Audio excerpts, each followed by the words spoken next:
Everyone looks out of the train window. There, between the trees, someone shouts. A tiger! No, an elephant! Probably just a cow, Lucas says. And hæ? Det der ordet har ikke jeg sett før. Hvor søren uttaler jeg det? Heldigvis så det noe som kan hjelpe dere med det, hvis dere står fast.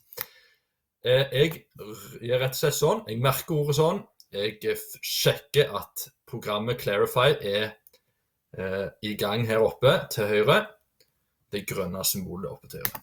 Jeg trykker på høyre klikk, 2 fingrer I høyre side på musematta, jeg trykker på den grønne her nede, og vips så finner jeg det frem her. Clarify har funnet ut hva jeg har lurt på her. Dere må passe på at det står English her og norsk her.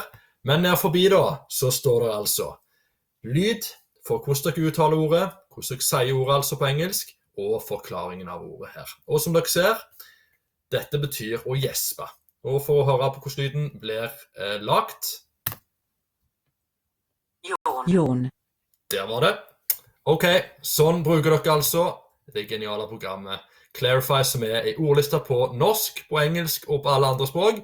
Bruk det